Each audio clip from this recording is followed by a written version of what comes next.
បាទក្នុងវីដេអូនេះខ្ញុំនឹងបង្ហាញអំពីរបៀបដែលយើងតម្លើងពុម្ពអក្សរខ្មែរណាមួយដើម្បីប្រើប្រាស់ក្នុងកុំព្យូទ័រ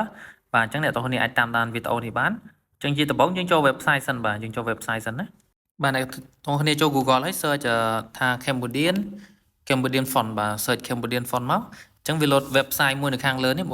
23 free Cambodian font បាទមានន័យថាមាន13 font ដែលគេពេញនិយមប្រើច្រើនបាទចុចចូល website ហ្នឹងមកអញ្ចឹងវាមាន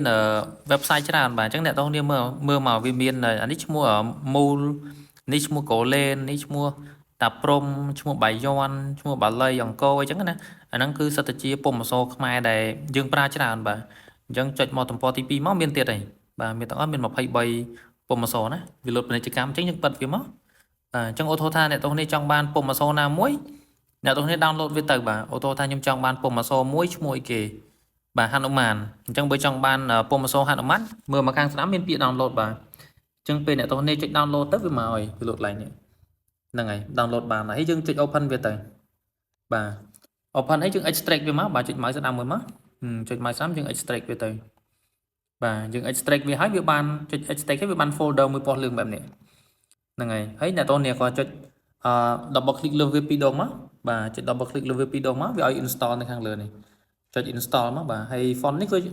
ចង់តម្លើងវាដែរអានេះដិតទំហំអក្សរដិតអានេះអក្សរធម្មតាបាទតម្លើងវាមួយសារទៀតមកនឹងហើយចុច install ទៀតទៅបាទពេល install ហើយអ្នកទាំងគ្នាបើកកម្មវិធី Word មក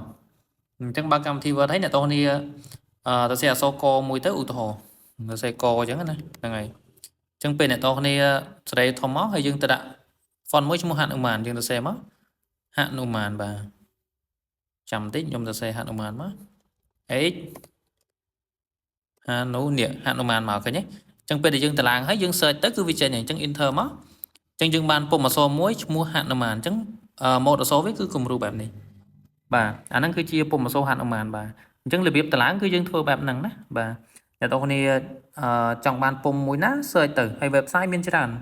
website download font មានច្រើនមិនមែនតែប៉ុណ្្នឹងនេះខ្ញុំក៏ឧទាហរណ៍ website តូចមួយទេមាន website ផ្សេងៗជាច្រើនទៀតបាទអញ្ចឹងវីដេអូរបៀបតម្លើងពុម្ពអក្សរសម្រាប់កុំព្យូទ័រមានតែប៉ុណ្្នឹងទេបាទសូមអរគុណ